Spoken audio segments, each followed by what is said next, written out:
लीजिए सुनिए तेनालीराम की कहानी चतुर व्यापारी।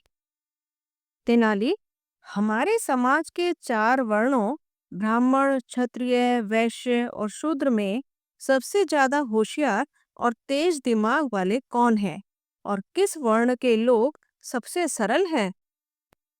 महाराज, वैश्य वर्ण के लोग अत्यंत चतुर और होशियार होते हैं, जबकि ब्राह्मण अत्यंत सरल और सीधे स्वभाव के होते हैं। तेनालीराम ने जवाब दिया। तेनाली की बात काटते हुए महाराज बोले, ये कैसी बात कर रहे हो तेनाली? ब्राह्मण तो इतने पढ़े लिखे होते हैं, फिर भी होशियार नहीं होंगे।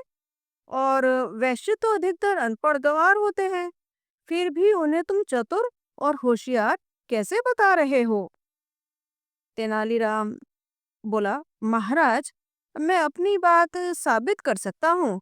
शर्त यह है कि मैं कुछ भी करूं, आप बीच में नहीं बोलेंगे। राजा कृष्णदेव राय मान गए। एक हफ्ते बाद तेनाली राजगुरु तथाचार्य के पास गया और आदर से बोला, राजगुरु जी, महाराज ने आपकी चोटी मंगवाई है, क्या मैं इसे काट कर ले जाऊं? यह बात सुनकर राजगुरु परेशान हो गए। हिंदू धर्म में चोटी कटवाने की अनुमति नहीं है। यह उनके धर्म और सदाचार का प्रतीक होती है। अपनी मोटी लंबी चोटी को कटवाने के लिए राजगुरु बिल्कुल तैयार नहीं थे। वे बोले, तेनालीराम, मैंने अपनी चोटी बहुत नाजों से संभाल कर रखी है, मैं इसे कैसे कटवा सकता हूँ? आप जो चाहें मैं आपको दे दूंगा। तेनालीराम ने राजगुरु को लालच दिया। अब तो राजगुरु सोच में पड़ गए। हालांकि वे चोटी कटवाना नहीं चाहते थे, पर लालच बुरी बला है। फिर भी अपनी नाक ऊंची रखने के लिए उन्होंने थोड़ी नानुकुर करते हुए तेनाली से कहा, तेनाली, क्योंकि यह राजा की आज्ञा है, मैं इसे टाल तो नहीं सकता। हालांकि मैं ऐसा बिल्कुल नहीं चाहता हूँ, पर क्या करूँ, मजबूर हूँ।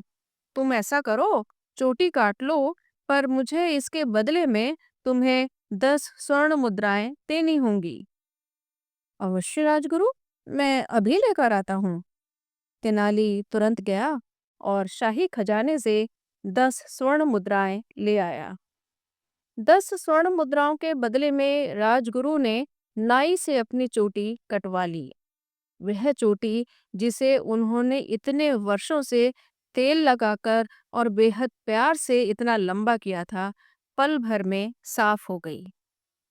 फिर तेनालीराम ने शहर के मशहूर व्यापारी सुकुमार को बुलावा भेज दिया।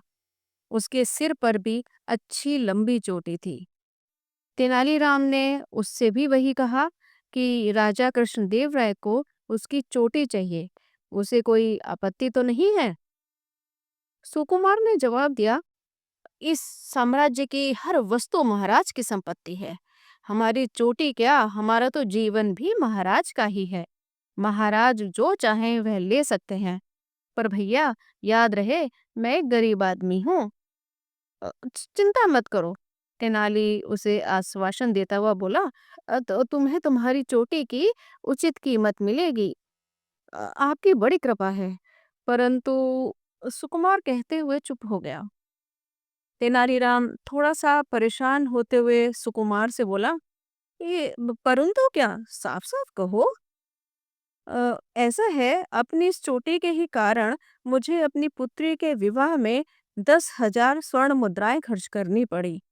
यह चोटी मेरी इज्जत का प्रतीक है ना। गए साल जब मेरे पिताजी का देहांत हुआ था, तो उनके क्रियाकर्म पर 5,000 का खर्चा हुआ था। क्योंकि समाज में इस चोटी का मान तो रखना ही था, तो भाई यह चोटी ना काफी कीमती है। सुकुमार ने अपनी चोटी पर प्यार से हाथ फेरते हुए कहा, इसका मतलब तुमने इस चोटी के लिए 15,000 स्वर्ण मुद्राएं खर्च की हैं। ठीक है, हम तुम्हें शाही खजाने से 15,000 स्वर्ण मुद्राएं दिला देते हैं।